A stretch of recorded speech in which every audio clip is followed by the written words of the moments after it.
एक समय की बात है, यशोदा जी ने श्री कृष्ण से कहा, हे कृष्ण, तुम सारे संसार के उत्पन्न करता, पालन करता और उसके संहार करता हो। आज कोई ऐसा व्रत मुझसे कहो जिसके करने से मृत्यु लोक में स्त्रियों को विधवा होने का भय न रहे, और यह व्रत सभी मनुष्यों की मनोकामनाएं भी पूर्ण करने वाला हो। तब श्री कृष्ण कहने लगे, हे माता, आपने अति सुंदर प्रश्न किया है। मैं आपसे ऐसे ही व्रत को विस्तार पूर्वक कहता हूँ। सौभाग्य की प्राप्ति के लिए स्त्रियों को 32 पूर्णमासियों का व्रत करना चाहिए। इस व्रत के करने से स्त्रियों को सौभाग्य संपत्ति मिलती है। यह व्रत अचल सौभाग्य देने वाला और भगवान शिव के प्रति मनुष्य मात्र की भक्ति को बढ़ाने वाला है। तब यशोदा जी कहने लगी, हे कृष्ण, सबसे पहले इस व्रत को मृत्यु लोक में किसने किया था? इसके विषय में भी मुझे विस्तार पूर्वक बताओ।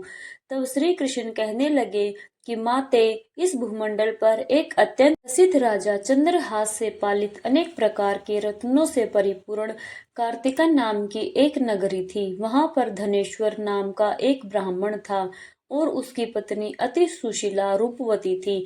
दोनों ही उस नगरी में बड़े प्रेम से रहते थे। घर में धन धान्य आदि की कोई कमी नहीं थी, लेकिन उन्हें एक बड़ा दुख था कि उनकी कोई संतान नहीं थी। इस दुख से वह अत्यंत दुखी रहा करते थे। एक समय एक बड़ा तपस्वी योगी उस नगरी में आया। वह योगी उस ब्राह्मण के घर को छोड़कर अन्य सभी घरों से भिक्षा लाकर भोजन किया करता था।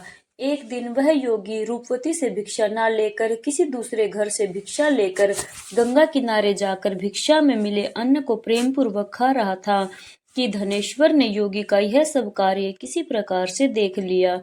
अपनी भिक्षा के अनादर से दुखी होकर धनेश्वर योगी से बोला, महात्मन, आप सभी घरों से भिक्षा लेते हैं किंतु मेरे घर की भिक्षा कभी नहीं लेते, इसका क्या कारण है? तब योगी ने कहा कि निसंतान के घर की भीख पतितों के अन्न के समान होती है, और जो पतितों का अन्न खाता है वह भी पतित हो जाता है। क्योंकि तुम निसंतान हो, इसलिए पतित हो जाने के भय से मैं तुम्हारे घर की भिक्षा नहीं लेता। धनेश्वर यह बात सुनकर अपने मन में बहुत दुखी हुआ और हाथ जोड़कर योगी के पैरों में गिर पड़ा और विनीत स्वर से कहने लगा, हे महात्मन, अगर ऐसा है तो आप ही मुझे पुत्र प्राप्ति का कोई उपाय बताइए। आप तो सब कुछ जानने वाले हैं, मुझ पर यह अवश्य ही कृपा कीजिए। धन की मेरे घर में कोई कमी नहीं है, किंतु कोई पुत्र न होने के कारण मैं अत्यंत दुखी हूँ। आप मेरे इस दुख को दूर करें। यह सुनकर योगी कहने लगे कि ब्राह्मण, तुम देवी चंडी की आराधना करो। फिर घर आकर उसने अपनी पत्नी से सारा वृतांत कहा और खुद तपस्या करने के लिए वन में चला गया। वन में जाकर उसने देवी चंडी की उपासना की और उपवास किया। चंडी देवी ने 16वें दिन उसको स्वप्न में दर्शन दिए और कहा, हे धनेश्वर, जा, तेरे पुत्र होगा, परंतु वह 16 वर्ष की आयु में ही मृत्यु को प्राप्त हो जाएगा। अगर तुम दोनों पति पत्नी 32 पूर्णमासियों का व्रत विधि पूर्वक करोगे तो वह दीर्घायु होगा। जितनी तुम्हारी सामर्थ्य हो, आटे के उतने दिए बनाकर शिव जी का पूजन करना, किंतु पूर्णमासी को 32 की संख्या पूरी हो जानी चाहिए। प्रातः काल होने पर इस स्थान के पास ही तुम्हें आम का एक वृक्ष दिखाई देगा। उस पर चढ़कर तुम एक फल तोड़कर जल्दी अपने घर चले जाना और अपनी पत्नी से सारा वृतांत कहना। ऋतु स्नान के बाद वह स्वच्छ होकर श्री शंकर जी का ध्यान करके उस फल को खा लेगी। तब शंकर भगवान की कृपा से उसको गर्भ ठहर जाएगा। जब वह ब्राह्मण प्रातःकाल उठा तो उसने उस स्थान के पास ही आम का एक वृक्ष देखा, जिस पर अत्यंत सुंदर आम का एक फल लगा हुआ था। ब्राह्मण ने उस आम के वृक्ष पर चढ़कर फल को तोड़ने का प्रयास किया, किंतु वृक्ष पर कई बार प्रयास करने पर भी वह नहीं चढ़ पाया। अब तो ब्राह्मण को बड़ी चिंता हुई।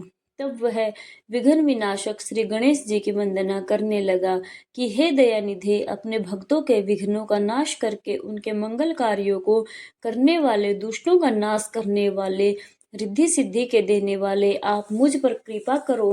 प्रभु, मुझे इतना बल दें कि मैं अपने मनोरथ को पूर्ण कर सकूं। इस प्रकार सच्चे मन से गणेश भगवान की प्रार्थना करने पर वह भगवान की कृपा से वृक्ष पर चढ़ गया।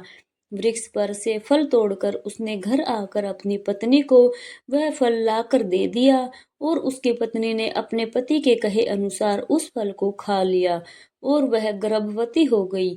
देवी चंडी की असीम कृपा से उसे एक अत्यंत सुंदर पुत्र हुआ, जिसका नाम उन्होंने देवीदास रखा। माता पिता के हर्ष और शोक के साथ वह बालक शुक्ल पक्ष के चंद्रमा की तरह अपने पिता के घर में बढ़ने लगा। देवी की कृपा से वह बालक बहुत ही सुंदर, सुशील और विद्या में बहुत निपुण हो गया। देवी की आज्ञा अनुसार उसकी माता ने 32 पूर्णमासी का व्रत रखना आरंभ कर दिया, जिससे उसका पुत्र बड़ी आयु वाला हो जाए। 16वां वर्ष लगते लगते देवीदास के माता पिता को बड़ी चिंता हुई, कहीं उनके पुत्र की इस वर्ष मृत्यु न हो जाए। इसलिए उन्होंने अपने मन में विचार किया कि अगर यह दुर्घटना उनके सामने हो गई तो वे कैसे सहन कर सकेंगे। इसलिए उन्होंने देवीदास के मामा को बुलाया और कहा, हमारी इच्छा है कि देवीदास 1 वर्ष तक काशी में जाकर विद्या अध्ययन करें और उसको तुम अकेला कभी नहीं छोड़ना। इसलिए तुम साथ में जाओ और 1 वर्ष के बाद इसको वापस लौटा लाना। सारा प्रबंध करके उसके माता पिता ने काशी जाने के लिए देवीदास को एक घोड़े पर बिठाया और उसके मामा को उसके साथ कर दिया। किंतु बालक के अल्पायु होने की बात बालक को या उसके मामा को नहीं कही। धनेश्वर ने अपनी पत्नी के साथ मिलकर अपने पुत्र की मंगल कामना और दीर्घायु के लिए देवी भगवती की आराधना और पूर्णमासियों का व्रत आरंभ कर दिया। इस प्रकार बराबर 32 पूर्णमासी का व्रत पूरा किया। कुछ समय बीतने के बाद एक दिन वह दोनों मामा और भांजे रास्ते में रात बिताने के लिए किसी ग्राम में ठहरे हुए थे। उस दिन उस गांव में एक ब्राह्मण की अत्यंत सुंदरी, सुशीला, विदुषी और गुणवती कन्या का विवाह होने वाला था। जिस धर्मशाला के अंदर वर और उसकी बारात ठहरी हुई थी, उसी धर्मशाला में देवीदास और उसके मामा भी ठहरे हुए थे। संयोगवश कन्या को तेल आदि चढ़ाकर मंडप आदि का क्रम किया गया तो लगन के समय वर को धनुर्वात हो गया। वह हिलने डुलने और चलने में बिल्कुल असमर्थ हो गया। तब वर के पिता ने अपने परिवारजनों से परामर्श करके निश्चय किया कि यह देवीदास मेरे पुत्र जैसा ही सुंदर है, मैं इसके साथ ही लगन करा दूं और बाद में विवाह के सभी कार्य मेरे पुत्र के साथ हो जाएंगे। ऐसा सोचकर देवीदास के मामा से जाकर वह बोला कि तुम थोड़ी देर के लिए अपने भांजे को हमें दे दो, जिससे विवाह के लगन का सारा कार्य सुचारू रूप से हो सके। तब उसका मामा कहने लगा कि जो कुछ भी मधुरपक आदि कन्यादान के समय वर को मिले वह सब हमें दे दिया जाए तो मेरा भांजा इस बारात का दूल्हा बन जाएगा। यह बात वर के पिता ने स्वीकार कर ली और तब मामा ने अपना भांजा वर बनने को भेज दिया और उसके साथ विवाह के सभी कार्य रात में विधि पूर्वक संपन्न हो गए। पत्नी के साथ वह भोजन नहीं कर सका। दुखी मन से वह सोचने लगा कि न जाने यह कैसी स्त्री होगी। वह एकांत में इसी सोच में पड़ा हुआ था। उसकी आंखों में आंसू भी आ गए। तब उसकी पत्नी ने पूछा कि क्या बात है, आप इतने उदासीन और दुखी क्यों हो रहे हैं। तब उसने वह सारी बातें जो वर के पिता और उसके मामा में हुई थी वधू को बता दी। तब वह वधू कहने लगी कि यह ब्रह्म विवाह के विपरीत कैसे हो सकता है। देव, ब्राह्मण और अग्नि के सामने मैंने आपको ही अपना पति बनाया है, इसलिए आप ही मेरे पति हैं। मैं आपकी ही पत्नी रहूंगी, किसी अन्य की बिल्कुल नहीं। तब देवीदास ने कहा कि ऐसा मत करो, क्योंकि मेरी आयु बहुत थोड़ी है। मेरे मरने के बाद तुम्हारी क्या गति होगी, इस बात को अच्छी तरह सोच लो। परंतु वह वधू दृढ़ विचार वाली थी। बोली कि जो आपकी गति होगी वही मेरी भी होगी। हे स्वामी, आप उठिए और भोजन कीजिए, आप निश्चय ही भूखे होंगे। तब देवीदास और उसकी पत्नी ने मिलकर भोजन किया और रात में वे सो गए। प्रातःकाल देवीदास ने अपनी पत्नी को 3 नगों से जड़ी हुई एक अंगूठी और एक रुमाल दिया और बोला, प्रिय, इसे संकेत समझकर रखो और शांत हो जाओ। मेरा स्मरण और जीवन जानने के लिए एक पुष्प वाटिका बना लो, उसमें सुगंधी वाली एक नवमल्लिका लगा लो। उसको हर दिन जल से सींचना और आनंद के साथ खेल कूदना और उत्सव मनाना। जिस समय और जिस दिन मेरी मृत्यु का होगा, यह फूल सूख जाएंगे और जब यह फिर से हरे भरे हो जाएं तो समझ लेना कि मैं जीवित हूँ। यह बात निश्चय करके समझ लेना और इसमें कोई संशय मत करना। ऐसा समझा बुझाकर वह चला गया। प्रातःकाल होते ही वहां पर गाजे बाजे बजने लगे। जिस समय विवाह के कार्य समाप्त करने के लिए वर तथा सब बाराती मंडप में आए तो कन्या ने वर को भली प्रकार से देखा। अपने पिता से कहा, यह मेरा पति नहीं है, मेरा पति वही है जिसके साथ मेरा रात को विवाह हुआ था। इसके साथ तो मेरा विवाह हुआ ही नहीं। अगर यह वही है तो बताएं कि मैंने इसको क्या दिया था और रात में हमारे बीच में क्या गुप्त बातें हुई थी, वह सब बताइए। पिता ने उसके कहे अनुसार वर को बुलवाया। कन्या की सारी बातें सुनकर वह कहने लगा कि मैं कुछ नहीं जानता। इसके बाद वह लज्जित होकर अपना समूह लेकर चला गया और सारी बारात भी अपमानित होकर वहां से लौट गई। भगवान श्री कृष्ण आगे बोले, हे माते, इस प्रकार देवी दास काशी विद्या पढ़ने के लिए चला गया। जब कुछ समय बीत गया तो काल से प्रेरित होकर एक सांप रात के समय उसको डसने के लिए वहां पर आया। उस विषधर के प्रभाव से उसके बिस्तर के चारों ओर से विष की ज्वाला से वह बिस्तर विषैला हो गया, परंतु वृत्रराज के प्रभाव से उसको वह सांप काट नहीं पाया, क्योंकि पहले ही उसकी माँ ने 32 पूर्णमासी का व्रत कर रखा था। इसके बाद मध्याह्न के समय स्वयं काल वहां पर आया और उसके शरीर से उसके प्राणों को निकालने का प्रयास करने लगा, जिससे वह मूर्छित होकर धरती पर गिर पड़ा। भगवान की कृपा से उसी समय देवी पार्वती जी के साथ श्री शंकर जी वहां पर आ गए। उसको मूर्छित दशा में देखकर देवी पार्वती ने भगवान से प्रार्थना की, हे प्रभु, इस बालक की माता ने पहले 32 पूर्णमासी का व्रत किया था, जिसके प्रभाव से हे भगवान अब आप इसको प्राणदान दे दीजिए। देवी के कहने पर भगत वत्सल भगवान ने उस बालक को प्राणदान दे दिया। इस व्रत के प्रभाव से काल को भी पीछे हटना पड़ा और देवीदास स्वस्थ होकर बैठ गया। उधर उसकी पत्नी उसके काल की प्रतीक्षा किया करती थी। एक दिन उसने देखा कि उस पुष्प वाटिका में पत्र पुष्प कुछ भी नहीं रहे, सब कुछ सूख कर नष्ट हो गए हैं, तो उसे बड़ा आश्चर्य हुआ। किंतु कुछ ही क्षण में वह सब वाटिका पहले की तरह हरी भरी हो गई। तब वह समझ गई कि उसके पति पुनर्जीवित हो गए हैं। यह देखकर वह बहुत प्रसन्न होकर अपने पिता से कहने लगी, पिताजी, मेरे पति जीवित हैं, आप उनको ढूंढिए। जब 16वां वर्ष बीत गया तो देवीदास भी अपने मामा के साथ काशी से वापस अपने घर के लिए चल पड़ा। इधर उसके ससुर उसको ढूंढने के लिए घर से जाने ही वाले थे कि वह दोनों मामा भांजा वहीं पर आ गए। उसको आया देखकर उसका ससुर बड़ी प्रसन्नता के साथ उसे अपने घर में ले गया। उस समय नगर के निवासी भी वहां इकट्ठा हो गए और फिर सबने निश्चय किया कि अवश्य ही इस बालक के साथ इसी कन्या का विवाह हुआ था। बालक को जब कन्या ने देखा तो पहचान लिया और कहा कि यह तो वही है जो संकेत करके गए थे। फिर सब कहने लगे कि भला हुआ जो यह आ गया, और तब सब नगरवासियों ने खूब आनंद मनाया। कुछ दिन के बाद देवीदास अपनी पत्नी और अपने मामा के साथ अपने ससुर के घर से बहुत सारा उपहार लेकर अपने घर की ओर चल पड़ा। जब वह अपने नगर के निकट गया तो कई लोगों ने उसे देखकर उसके माता पिता को पहले ही जाकर सूचना दे दी कि तुम्हारा पुत्र देवीदास अपनी पत्नी और मामा के साथ आ रहा है।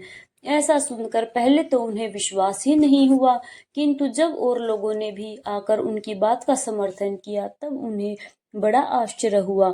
इतने में ही देवीदास भी अपने घर पहुंच गया और देवीदास ने अपने माता पिता के चरणों में सिर रखकर प्रणाम किया और उसकी पत्नी ने भी अपने सास ससुर के चरणों को स्पर्श किया।